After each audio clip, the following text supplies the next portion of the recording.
Está no ar, Grito dos Atingidos com Frei Gilvander, o programa que acolhe, ecoa e amplia os clamores e as reivindicações justas, legítimas e necessárias de todo o povo atingido pelos crimes socioambientais causados pela mineradora Vale com a cumplicidade do Estado.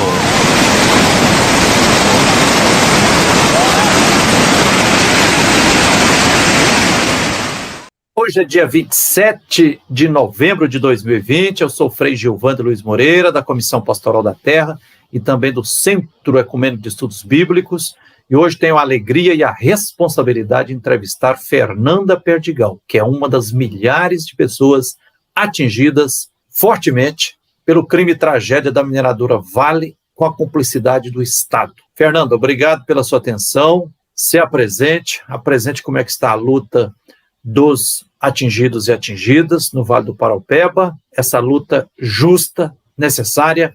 Olá a todos, eu agradeço imensamente esse espaço, Frei Gilvander, um grande aliado aí dos atingidos da Bacia do Paraupeba. Sou a Fernanda Perdigão, atingida pelo crime humano e ambiental da empresa Vale. Eu queria começar essa apresentação reforçando a necessidade de entendimento do significado da palavra atingido pela mineração. Carrega nesse significado um sofrimento e violação de direitos diários frente à indústria mineral que opera hoje em Minas Gerais. É de dor, é de perda, é a perda da alma. É uma sensação de morte em vida. Então, eu acho que é importante iniciar frisando o significado dessa palavra para os atingidos, o que carrega por trás dessa palavra. E a luta, ela nunca foi fácil, e tem se tornado muito difícil, mais até do que gostaríamos que fosse. Recentemente, por exemplo, tivemos aí a surpresa de vir à tona a discussão que o Estado de Minas Gerais vem trazendo junto aos órgãos do Judiciário Mineiro com relação a um possível acordo entre a Vale e o Estado. Infelizmente, depois de uma luta dos atingidos organizados, dos grupos organizados, como os quais eu sou parte, que é o Comitê Popular da Zona Rural de Brumadinho, o Fórum de Atingidos, veio à tona o sigilo, que permanece, na verdade, porque o termo de confidencialidade, ele não exclui o sigilo. Nós soubemos da minuta do acordo proposta pelo Estado, porém, as entrelinhas, que fazem parte dessa minuta de acordo, elas não são divulgadas para proporcionar luta aos atingidos organizados. A versão dessa minuta realizada pela Vale, que é a contraproposta, teve um vazamento e, por isso, os atingidos tomaram conhecimento das atrocidades propostas por essa empresa. Vale lembrar que, vou até trocar, Vale não, compensa lembrar que é a causadora dos danos e que está ditando regras desse acordo. Obviamente, ferindo ainda mais os direitos fundamentais dos atingidos. E toda essa costura que está ocorrendo, que gira em torno desse acordo, nós atingidos não podemos, através das informações picadas que nos chegam, inclusive nos organizar frente à luta, e nos defender. Então, sabemos fragmentos desse conluio, porque para a gente é um conluio entre o Estado e a empresa causadora de danos, uma vez que o próprio Estado continua licenciando a operação minerária em Minas e principalmente na região de Brumadinho, que ainda não teve sequer nenhuma ação quanto à recuperação ambiental. Então, é uma luta muito complexa, cheia e repleta de entrelinhas, que nós atingidos estamos tentando a cada dia vencer.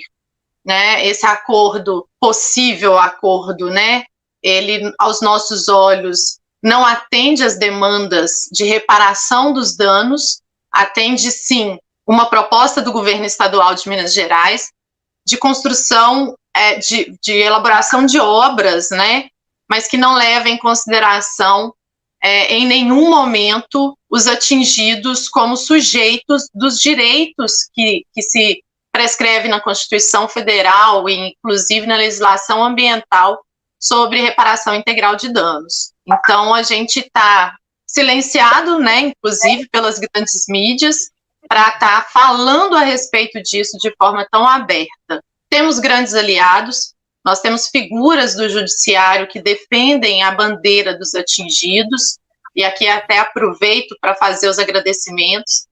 Nós temos aí a doutora Carolina Morichita, na Defensoria Pública, que está sempre ao lado dos atingidos, o doutor André Sperling, que apesar, né, de várias entrelinhas do MPE, ele vem, através da CIMOS, lutando em prol dos atingidos, mas nós temos que entender que essas limitações de pessoas dentro das instituições não permite uma ação tão conjunta aos atingidos. Temos também as nossas assessorias técnicas independentes que se fazem muito necessárias nesse momento, na ajuda da construção, né, do nosso entendimento, que é essa participação informada sobre o que ocorre internamente, né, e as propostas que são direcionadas à solução dos danos das nossas vidas, né. Eu costumo brincar que nós estamos reféns de decisões tomadas em níveis hierárquicos inalcançáveis até então pelos atingidos, mas que essas tomadas de decisões vai surtir efeito sobre a continuidade de vida, né, de centenas de milhares de pessoas atingidas por esse crime. Reincidente, na verdade, né? Nós temos que sempre lembrar que não é o primeiro episódio que a empresa Vale tem em Minas Gerais com relação a um crime ambiental e humano dessa magnitude. Nós temos sempre que lembrar o caso, né, de Mariana, do rompimento da barragem do Fundão, e que até hoje também os atingidos seguem na luta, mas sobretudo da postura de quem deveria estar em defesa à vida, né, que é o Estado, e que infelizmente limita a participação dos atingidos, o direito à informação, elabora planos e programas sem o conhecimento das pessoas que sofrem os danos diariamente em suas vidas e que acompanha, infelizmente, a cada dia mais um caso referente a esse crime de morte, né? Então, nós temos um aumento significativo de autoextermínio, as pessoas em momento de total desespero e desamparo acabam cedendo a essa depressão, cometendo o autoextermínio, e isso é acrescido dia após dia.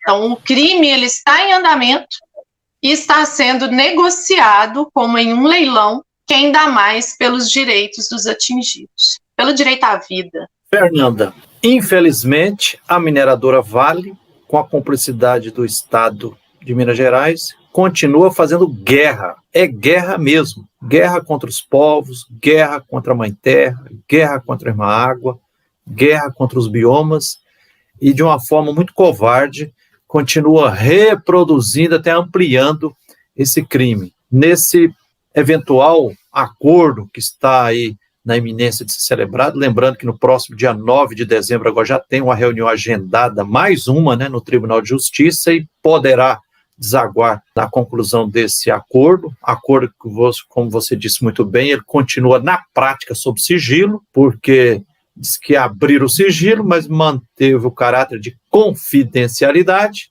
Por isso, as entidades que estão discutindo, né, Vale, governo, instituições de justiça, não podem falar abertamente, publicamente sobre o acordo. Como você falou, a minuta a qual nós tivemos acesso foi vazada. Lembro que o Ministério Público do Estado de Minas Gerais exigiu judicialmente que o juiz condenasse a Vale por um valor de 54 bilhões de reais por danos ambientais causados na bacia do Rio Paropeba. A Vale, numa primeira reunião, ofereceu parece que apenas 21 bilhões, agora está nessa minuta aí dizendo que parece que vai aceita pagar 30 bilhões. E não sabemos ainda quanto dessa fatia que será destinado diretamente para os atingidos ou alocado de fato na recuperação integral da bacia do Paraopeba. Também é que o governo de Minas já anunciou uma grande lista de projetos para serem feitos, inclusive, construção de um rodoanel ao redor de Belo Horizonte, ampliação do metrô e tantas outras obras que a gente percebe assim que são competência exclusiva do governo de Minas. Esse acordo não está parecido como, na prática, sendo uma PPP, uma parceria público-privada? E se o acordo for fechado nesses 30 bilhões, de saída, a Vale já lucrará 24 bilhões. O governo de Minas vai ficar com quanto? 25 bilhões?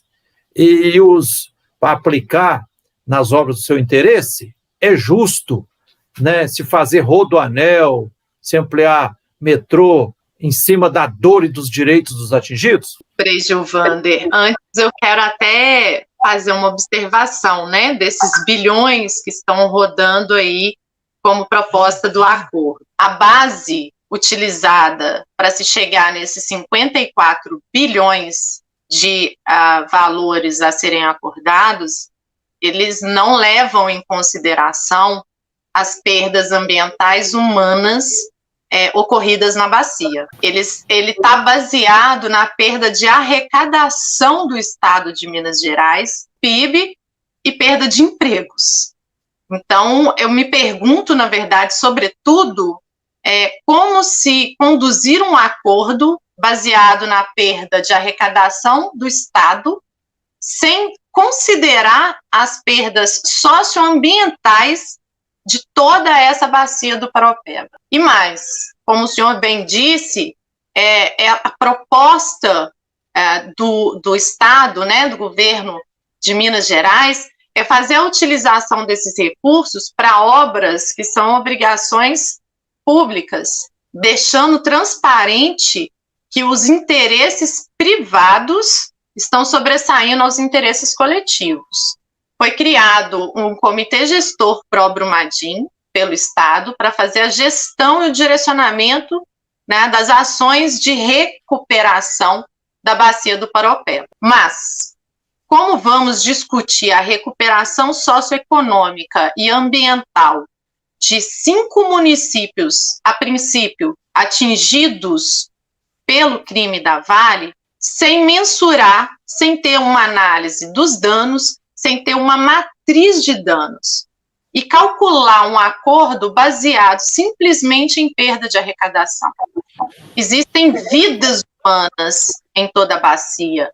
Nós não somos cifras, nós não somos números, nós somos seres humanos e estamos lutando desde o dia 25 de janeiro de 2019 pelo princípio básico de dignidade humana. Além da atrocidade de acompanhar a proposta de obras que servem, na verdade, para a próxima campanha eleitoreira, né, sobre o rodoanel, nós temos ainda, dentro da questão de danos à saúde, nessa minuta de acordo, a construção e equipagem de 2 hospitais. Aí eu te pergunto, nós estamos falando de saúde. Hospital é a aceitação da doença. As propostas contidas num projeto de saúde, elas devem preservar o meio ambiente, a qualidade da água, saneamento básico e o controle da contaminação desses ambientes. Contaminação a qual ainda não sabemos. Então, toda uma bacia, centenas de milhares de atingidos estão expostos a agentes químicos, como arsênio, chumbo, níquel, dentre outros, e que a longo prazo vai causar uma sobrecarga no sistema de saúde. Ao se propor melhorias em hospitais, é como se o Estado estivesse falando assim, eles vão adoecer, então eu tenho que ter aonde atender, né? É aceitar que esses atingidos estarão expostos, né, a esses riscos de contaminação, mas nenhuma ação preventiva às doenças é proposta. Então nós podemos perceber a discrepância, né, e o atropelo e a negligência dos direitos humanos de toda essa comunidade da Bacia do Paraopeba. E uma base de cálculos, sobretudo sobre os cofres do Estado, e não sobre a vida dos atingidos. É um absurdo que isso continue, né? É um absurdo que o Estado se proponha a fazer algo assim, quando, na verdade, o seu papel seria o contrário, é defender as comunidades atingidas, né? Mas aí me lembro também, sabe, Frei Gilvander, que essa minuta de acordo, ela vem não somente para essa campanha eleitoral, né, para essa bandeira de dizer eu fiz, sobre a morte de centenas de pessoas.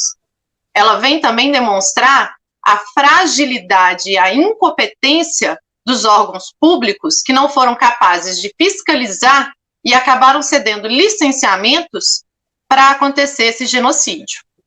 Então, será que eles não estão querendo também melhorar a imagem do Estado, assim como melhora também da empresa criminosa? Fica a pergunta, né? Qual é a intenção de firmar esse acordo? Muito obrigado e parabéns pela sua firmeza e contundência na luta, Fernanda. Obrigada a todos. Nada por nós sem nós.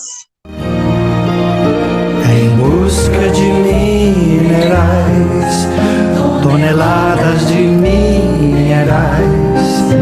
mataram milhões de animais, milhares de vidas morreram. Em busca de minerais, toneladas de minerais, mataram milhões de animais, milhares de vidas morreram.